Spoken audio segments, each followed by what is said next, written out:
मैं आपको आज एक विधि बताने वाला हूँ जिससे आप नवरात्रि के जितने भी लाभ हैं वो सभी आप ले सकते हैं 9 दिनों में। अगर आप लोग सुबह सुबह पूजा नहीं कर पाते हैं, कोई बिजनेस करते हैं, कोई काम करते हैं, उसमें आप पूजा नहीं कर पा रहे हैं, तो नवरात्र में आप समझिए नवरात्रि का मतलब क्या है। 9 रातें जिसको भी कोई साधना करनी है, कोई मंत्र जाप करना है, उसको रात्रि में ही जाप करना चाहिए। अगर आप दुर्गा कवच करते हैं, दुर्गा चालीसा का पाठ करते हैं या आप दुर्गा सप्तशती का पाठ करते हैं तो आप सुबह कर सकते हैं। लेकिन अगर कोई साधना कर रहे हैं, आप कोई मंत्र जाप कर रहे हैं, कोई सिद्धि कर रहे हैं, तो उसको रात्रिकालीन ही आपको करना चाहिए। क्योंकि रात्रि में माता विचरने के लिए, घूमने के लिए, सभी भक्तों को अपने आशीर्वाद देने के लिए निकलती हैं। तो आप सभी जब भी पूजा करें, सुबह भी पूजा करें और शाम को भी पूजा करें। सुबह भी आरती करें, शाम को भी आरती करें, ये बहुत ज़रूरी है। और आरती के बाद आपको भोग लगाना ये भी बहुत आवश्यक है। जो बंधु तांत्रिक साधनाएं कर रहे हैं, तांत्रिक सिद्धियां कर रहे हैं, वो रात्रिकालीन कर सकते हैं। सात्विक तरीके से कर रहे हैं माता की सेवा, वो भी रात्रिकालीन कर सकते हैं, क्योंकि नवरात्रि का ही महत्व है। अब मैं बताता हूँ आपको कि अगर आप कोई सिद्धि नहीं कर पा रहे हैं, कोई विषय आपके पास नहीं है सिद्धि का, या कोई मंत्र नहीं है, तो आपको माता का मंत्र जो है ओम ऐं ह्रीं क्लीं चामुंडाय विच्चे, इस मंत्र का आपको रात्रिकालीन जाप करना है। इससे ही आपको माता की असीम कृपा प्राप्त हो जाएगी, माता का आशीर्वाद आपको प्राप्त हो जाएगा। ये मंत्र महासिद्धियों को देने वाला है। इसी मंत्र का अगर आप नवरात्रि में जाप करते हैं तो माता की कृपा आपके ऊपर बन जाएगी। और ये समझ लीजिए कि नवरात्र से प्रारंभ करके आप इस मंत्र को आगे जब तक ले जाएंगे, माता का आशीर्वाद और माता साक्षात स्वरूप आपके साथ हो जाएंगे आपका हर काम बनाने के लिए। क्योंकि मंत्र ये छोटा सा है, सब लोग इसको जानते हैं। ओम ऐं ह्रीं क्लीं चामुंडाय विच्चे। साधना की आपको नहीं करनी है, केवल आपको भक्ति भाव से इस मंत्र का जाप करना है। एक माला जाप आप कीजिए 9 दिनों तक।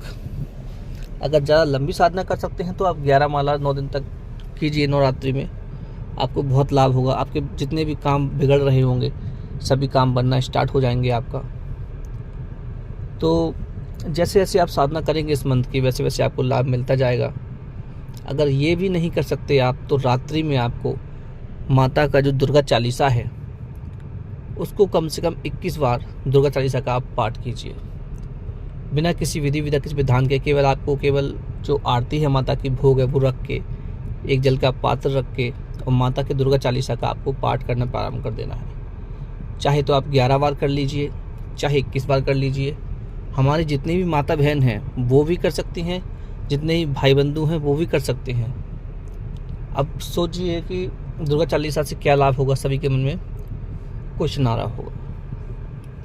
दुर्गा चालीसा जैसे हनुमान चालीसा हम पढ़ते हैं, हनुमान चालीसा से भूत प्रेत भाग जाते हैं, श्री हनुमान जी की कृपा प्राप्त होती है। ऐसे ही दुर्गा चालीसा से माता की जो शक्तियाँ हैं, जो माता हैं, उनकी यक्षिणियाँ हैं, उनकी जो सेविकाएं हैं, वो भी प्रसन्न होती हैं, माता स्वयं प्रसन्न होती हैं। और कोई ना कोई शक्ति हमारे पास ऐसी विराजमान हो जाती है जो हमारे कार्यों में हमारी सहायता प्रदान करने लगती है, हमको हमारा हर काम बनाने लगती है। दुर्गा चालीसा से मैंने, जो हमारे एक बड़े भाई थे, उनको जो दिव्य दृष्टि होती है वो तक आते मैंने देखा है, केवल दुर्गा चालीसा के पाठ से। नवरात्रि में वो कुछ नहीं करते थे, केवल पाठ करते थे दुर्गा चालीसा का, और वो करते थे 51 बार, सुबह 51 बार, शाम को 51 बार। उनको दिव्य दृष्टि तक प्यार प्राप्त हो गई थी। कई बार मैंने उनको धन खोदते जाते हैं तो वो खुद बताए देते कि इतने इतने गहराई पे, इतने पे ये धन रखा हुआ है या ये चीज़ बैठी हुई है। जो भूत प्रेत होते हैं वो भी उनको दिखने लगे थे, वो उनसे बातचीत कर सकते थे इसी दुर्गा चालीसा के बल पे। इसीलिए मैं आपको यही सलाह दूंगा कि अगर आप ज़्यादा कोई बड़ी साधना नहीं कर पा रहे हैं तो आप दुर्गा चालीसा का पाठ कीजिए और माता की कृपा आपके ऊपर बरसेगी। आप लोग दुर्गा चालीसा का पाठ कीजिए, ओम ऐं ह्रीं क्लीं चामुंडाय विच्चे, इस मंत्र का जाप कीजिए। मैं आपको 2 विधियाँ बता दी हैं शक्ति प्राप्त करने के लिए। नवरात्रि में शक्ति प्राप्त करने के लिए आप ये दोनों विधियाँ कर सकते हैं। चाहे तो आप ओम ऐम ह्रीम क्लीम चामुंडाय विच्चे मंत्र का 11 माला जाप कीजिए या 21 माला जाप की, जितना आपकी क्षमता है। अगर ये नहीं कर सकते तो हम दुर्गा चालीसा का पाठ कर सकते हैं। बहुत ही शक्तिशाली दुर्गा चालीसा है, हर काम को बनाने वाला है।